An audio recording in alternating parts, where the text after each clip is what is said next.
abnormalities are persisting in, as is being observed by you people, are all caused by pollution. Total comprehensive pollution and individual pollution. Thus, it has its own physical, social, mental, as well as spiritual effect also. You think now. আমাদের খাদ্য দুষ্টি, আমাদের pollution সর্বত্র, মনে আছে, শরীরে আছে, চলন ফেরন সমস্ত কিছু সর্বত্র আমাদের দুষ্টি আছে। আমরা বাবাকে বাপি বলছি, বাবাকে ড্যাডি বলছি, এসব তো বলছি।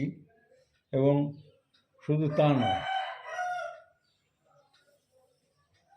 কল্যাণীতে ওয়াইফ হাজব্যান্ডকে বলছে আজকে রান্নাটা করো, আমার অন্য একজনের সঙ্গে একটা অ্যাপয়েন্টমেন্ট আছে। তার সেই মহিলার নামও লক্ষ্মী, হাজব্যান্ডের নাম নারায়ণ নয়, কিন্তু লক্ষ্মী নারায়ণ সম্পর্ক যদি ধরি পুরনো দিনের ইয়েতে, হাজব্যান্ডের দিকে মুখ তুলে বলছে তুমি রান্না করো, আমার অন্য একজনের সঙ্গে অ্যাপয়েন্টমেন্ট আছে, কাজ আছে, তার সঙ্গে কোনো দরকার আছে। তো বলে সে চটি পরে ফটফটিয়ে বেরিয়ে গেল। আর আমার মা চটি হাতে করে বাড়ির বাইরে রাস্তায় গিয়ে চটি পড়েছে। কারণ আমার ঠাকুরদার থাকে বাড়িতে, ঠাকুরদার সামনে নেই, ঠাকুরদার দোতলায় অন্য ঘরে আছে, পড়াশুনো করছে। সে চটিটা নিয়ে উঠোন পেরিয়ে বাড়ির পাঁচিলের বড় মেন গেট পেরিয়ে রাস্তায় গিয়ে চটি করছে। এতটাও ঠিক না, তো যাই হোক, সেই বলছি মাকে দেখেছি এরকম আর কি, আমরা কাশিতে ছিলাম ছোটোবেলায়। সেই হচ্ছে অবস্থা। তো পরিবর্তনশীল জগৎ, পরিস্থিতি কালকে যা ছিল আজকে তা নেই, আগামীকাল আবার অন্যরকম পরিস্থিতি হবে, তাই না? পরিবর্তনশীল জগৎ। এই কম্পিউটারের আগে একরকম ছিলাম, কম্পিউটার হওয়ার পরে আর একরকম হয়েছি, মোবাইলের আগে একরকম ছিলাম, মোবাইল হওয়ার পরে একরকম হয়েছি আমরা, তাই না? It is the reality and we have to proceed in tune with that change, পরিবর্তন। তো হ্যাঁ, any question regarding this reincarnation or whatever has been discussed here too? আচ্ছা, আরেকটা কোনো ক্লারিফিকেশন দরকার? না, আমি যেটা একটা আর্টিকেল বললাম সেখানে ওইটাই, যে বাচ্চাটা ওই রিইনকারশন, মানে অনেকদিন ধরে যা জিনিসপত্র হয়েছিল ওকে সব কিছুও বলতে পারছে, মানে ডিটেলস। হ্যাঁ, ডিটেলস বলে তো, তারপরে কতটা দিন মনে থাকে সেটাই হচ্ছে সব। ওটাকে না ছিঁড়লেই মনে থাকবে, নাট যদি না ছেড়ে, কারো যদি তিনটেই সে তো একদম সমস্ত বলতে থাকবে, তিনটের একটাও ছিল না, হয়তো হয় না, কত কোটি টোটিতে একাত্তর হয়তো দেখা গেল একটা বেঁচে গেছে, ছেড়ে সবারই। যা ছেড়ে না সেই জাতিস্বর হয়ে যায়, সে জাতিস্বর হয়ে যায়, রেয়ার, খুব রেয়ার। একটা যখন বাচ্চাটা যখন জন্ম নিচ্ছে তখন তো সুষমা নামটা বন্ধ হয়ে যায়, আর এটা ছেড়ে যায়। না না, সুষুম্না তো আমরা যেই আমাদের এই নাক দিয়ে চালু হয়ে গেল, যেই মায়ের ইয়ে থেকে বেরিয়ে যাচ্ছে, তখন এই নস্ট্রিল দিয়ে যে নিঃশ্বাস, তার প্রমাণ হচ্ছে বাচ্চাটা কেঁদে ওঠে, ফট করে লাংসে বাতাসটা ঢুকে যায়, আওয়াজ হয়ে যায়, কেঁদেছে ঠিক আছে। আর যদি না কাঁদে ভাবে স্টিল বর্ন বেবি বোধহয়, তখন ওই উপর ঝুলিয়ে দেয়, একটা থাপ্পড় লাগিয়ে দেয়, বেশি হলে থাপড়া দিতে থাকে, মানে লাংসে বাতাসটা ঢুকুক, তাহলে নর্মাল রেসপিরেশন হবে। কারণ যতক্ষণ নারীতে থাকে, মায়ের সঙ্গে তো চলে নিঃশ্বাসটা, যা কিছু পরিপুষ্টি মা থেকে, মায়ের শরীর থেকে আসে। এইবার তার নিজের পরিপাকতন্ত্র চালু হবে, সব আলাদা ইউনিট হয়ে গেল, মায়ের শরীরের থেকে সংযোগ বিচ্ছিন্ন হয়ে সে নিজে একটা শরীর হয়ে গেল। গর্ভাবস্থা কিন্তু নিজের শরীর নয়, প্রচণ্ড রিস্ক আছে, মায়ের অ্যাক্সিডেন্ট হলে আমি মরে যেতে পারি, মায়ের যদি নারিশমেন্ট পর্যাপ্ত না হয়, আমার নারিশমেন্ট পর্যাপ্ত হবে না। খুব পরনির্ভর, শৈশবও পরনির্ভর। তারা যা খাওয়াবে খাবো, খেতে পাবো, না খাওয়ালে খেতে পাবো না। খুব খিদে পেলে আমি বুঝতে পারি না, করে চিৎকার করতে থাকি। মা তাড়াতাড়ি নিয়ে এসে হা হা হা, আমার গলা শুকিয়ে গেছে রে, খা খা খা, বুকের সঙ্গে ঠেসে ধরে। সুতরাং জননী জন্মভূমিষ্ঠ স্বর্গাদপি। জন্মভূমি যদি আমাকে খাদ্য না দেয়, ধান না দেয়, গম না দেয়, শস্য বীজ না দেয়, আমি খেতে পাবো না। মা হচ্ছে আমার প্রথম ভূমি। এই ভূমি থেকে আমার জন্ম হয়েছে, আর মাতৃভূমির থেকে আমার পরিপোষণ হচ্ছে। সেই জন্য উপনিষদের ঋষি প্রথমেই বললেন মাতৃদেব ভব, মায়ের ভরণ পোষণ করো। নেক্সট কার কথা বললেন? পিতৃদেব ভব, পিতার ভরণ পোষণ করো। তারপরে কাকে বললেন? আচার্য দেব ভব, নিজের গুরুকে ভরণ পোষণ করো। তারপরে কাকে বলেন? অতিথি দেব ভব। বলছে না ভাই ভ্রাতৃদেব ভব, ভগ্নী দেবী ভব, কাউকে বলছে না। ভাই বোন, ছেলে মেয়ে, কারো ভরণ পোষণ করতে বলছে না। মায়ের ভরণ পোষণ আগে করো, পিতার ভরণ পোষণ করো, আচার্যদেবের ভরণ পোষণ করো। কেন আচার্যদেব কোন হুলুদাস, তার ভরণ পোষণ করতে যাবো কেন? খেয়ে দেয়ে কাজ নেই। ও বেটা দীক্ষা দিয়ে যে দক্ষিণা নিয়েছে, আবার কি ওর যা পাওনা পাওনা মিটে গেছে, দূর হোক। মাঝে মাঝে বাড়িতে আসে, বেটা ছেলে খেতে আসে, তাই না? তাই তো। কিন্তু আচার্যদেব আমার পিতা। আমার বাবা মাঝে সাঝে বাড়ি আসতেন, বাইরে থাকতেন, খুব রাজবাড়ি লোক। বাবার দিকে তাকালে ভয় পেত, আমার মাও ভয় পেত, আমরা সবাই ভয় পেতাম বাবার দিকে তাকাতে।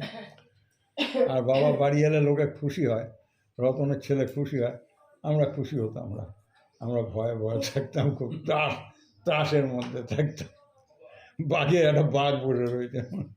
তো এবারে মা বলছে আস্তে করে, তখনকার দিনে লোক ঘোমটা দিত, তোর বাবাকে প্রণাম করতো। পরীক্ষা দিতে যাচ্ছি তো, বাবাকে প্রণাম কর, মাকে প্রণাম করে গেল, বাবা বাড়ি থাকতো না, সেবার আছে, প্রণাম কর।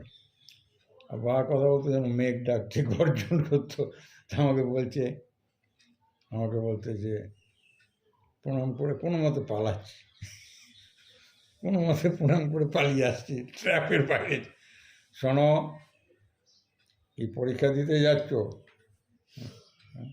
বলছে যে আমাকে প্রণাম করলে যে, মার দিকে দেখিয়ে দিয়েছি, মা বলেছে তাই করেছি। ওইটা বেশ করেছ। কিন্তু ওই বয়সে ওই কথা বলা অর্থহীন, আমিও বুঝিনি, কিন্তু কথাটা মনে আছে। বলছে মার কাছ থেকে এই শরীরটা পেয়েছ, মা হচ্ছে এই শরীরের গুরু। আমার কাছ থেকে প্রাণটা পেয়েছ, আমি হচ্ছে তোমার প্রাণটার গুরু মাত্র। যখন দীক্ষিত হবে, আত্মজ্ঞান যেখান থেকে পাবে, তিনি হবেন তোমার আত্মার গুরু। কি আত্মা কি, হোয়াট ইজ, আমার তো কোনো বাচ্চার কোনো ধারণা নেই, বুঝি না বুঝি এরকম করছে। কতক্ষণে যাব?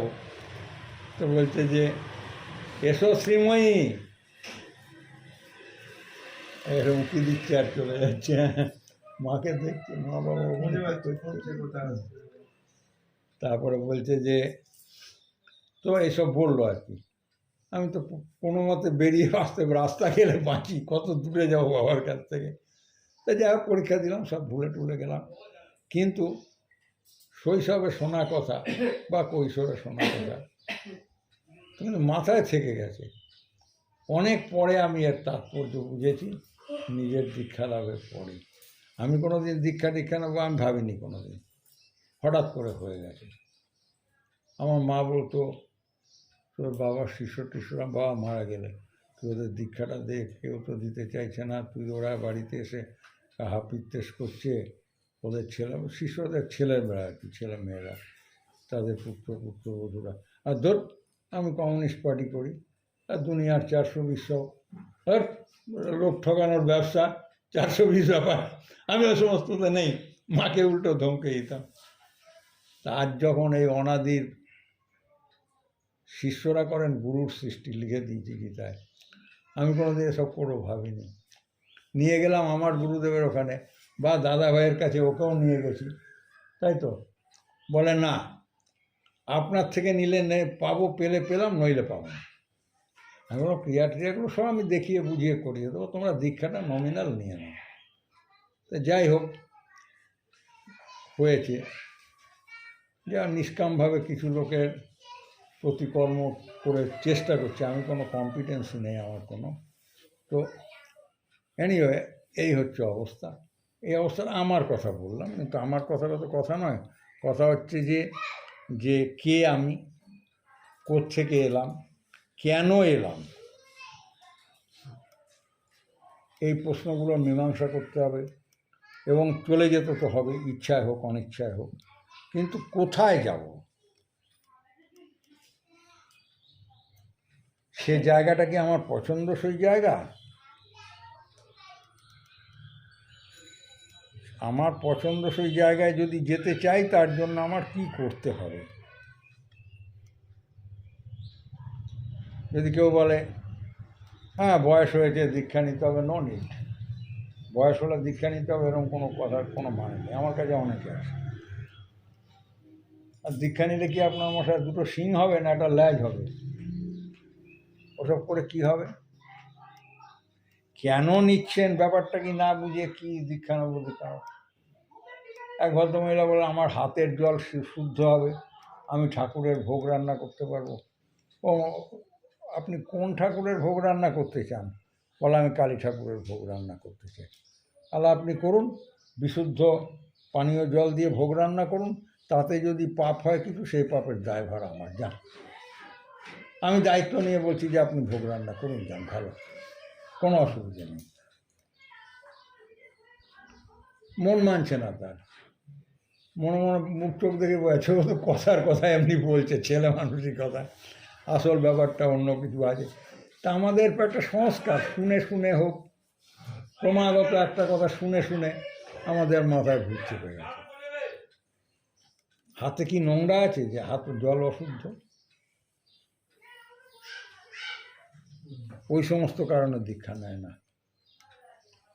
দীক্ষা নেওয়ার মূল কারণ নিজেকে জানা, টু নো ওয়ানসেলফ।